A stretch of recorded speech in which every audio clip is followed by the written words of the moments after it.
एक गरीब परिवार में एक सुंदर सी बेटी ने जन्म लिया। बाप दुखी हो गया। बेटा पैदा होता तो कम से कम काम में तो हाथ बटाता। उसने बेटी को पाला तो जरूर, मगर दिल से नहीं। वो पढ़ने जाती तो थी, ना ही स्कूल की फीस टाइम से जमा करता और ना ही कॉपी किताबों पर ध्यान देता था। अक्सर दारू पीकर घर में कोहरा मचाता था। उस लड़की की माँ बहुत अच्छी और बहुत ही भोली वाली थी। वो अपनी बेटी को बड़े लाड प्यार से रखती थी। वो पति से छुप छुप कर बेटी की फीस जमा करती और कॉपी किताबों पर खर्चा देती थी।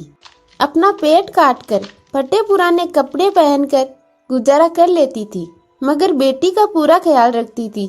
पति अक्सर घर से कई कई दिनों के लिए गायब हो जाता था। जितना कमाता था दारू में ही फूंक देता था। वक्त का पहिया घूमता गया। बेटी धीरे धीरे समझदार हो गई। 10वीं क्लास में उसका एडमिशन होना था। माँ के पास इतने पैसे ना थे जो बेटी का स्कूल में दाखिला कर पाती। बेटी डरती हुई पापा से बोली, पापा मैं पढ़ना चाहती हूँ, मेरा हाई स्कूल में एडमिशन करा दीजिए, मम्मी के पास पैसे नहीं है। बेटी की बात सुनते ही बाप आग बबूला हो गया और चिल्लाने लगा कि तू कितनी भी पढ़ लिख जाए, तुझे तो चूल्हा चौका ही संभालना है। क्या करेगी ज्यादा पढ़ लिख कर। उस दिन उसने घर में आतंक मचाया, सबको मारा पीटा। बाप का ये व्यवहार देखकर बेटी ने मन ही मन सोच लिया कि अब तो वो आगे की पढ़ाई बिल्कुल नहीं करेगी। एक दिन उसकी माँ बाजार गई। बेटी ने पूछा, माँ कहाँ गई थी? माँ ने उसकी बात को अनसुना करते हुए कहा, बेटी कल मैं तेरा स्कूल में दाखिला कराऊंगी। नहीं माँ, मैं अब नहीं पढ़ूंगी, मेरी वजह से तुम्हें कितनी परेशानी उठानी पड़ती है, पापा भी तुमको मारते पीटते हैं। ये कहते कहते रोने लगी। माँ ने उसे सीने से लगाते हुए कहा, बेटी मैं बाजार से कुछ रुपए लेकर आई हूँ, मैं कराऊंगी तेरा दाखिला।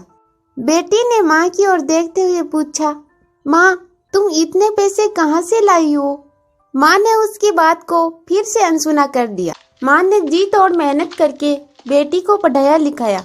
बेटी ने भी माँ की मेहनत को देखते हुए मन लगाकर दिन रात पढ़ाई की और आगे बढ़ती चली गई। इधर बाप दारू पी पी कर बीमार पड़ गया। डॉक्टर के पास ले गए। डॉक्टर ने कहा, इनको टीबी है। एक दिन तबीयत ज्यादा गंभीर होने पर बेहोशी की हालत में अस्पताल में भर्ती कराया। 2 दिन बाद जब उसे होश आया तो डॉक्टरनी का चेहरा देखकर उसके होश उड़ गए। वो डॉक्टरनी और नहीं बल्कि उसकी अपनी बेटी थी। शर्म से पानी पानी बाप कपड़े से अपना चेहरा छुपाने लगा और रोने लगा। हाथ जोड़कर बोला, बेटी मुझे माफ करना, मैं तुझे समझ ना सका। बाप को रोते देखकर बेटी ने बाप को गले लगा लिया। एक दिन बेटी माँ से बोली, माँ तुमने मुझे आज तक नहीं बताया कि मेरे हाई स्कूल में एडमिशन के लिए पैसे कहाँ से लाई थी। बेटी के बार बार पूछने पर माँ ने जो बात बताई उसे सुनकर बेटी की रूह कांप गई। माँ आपने अपने शरीर का खून बेचकर बेटी का एडमिशन कराया था। वो अपनी माँ के गले से लिपटकर जोर जोर से रोने लगी।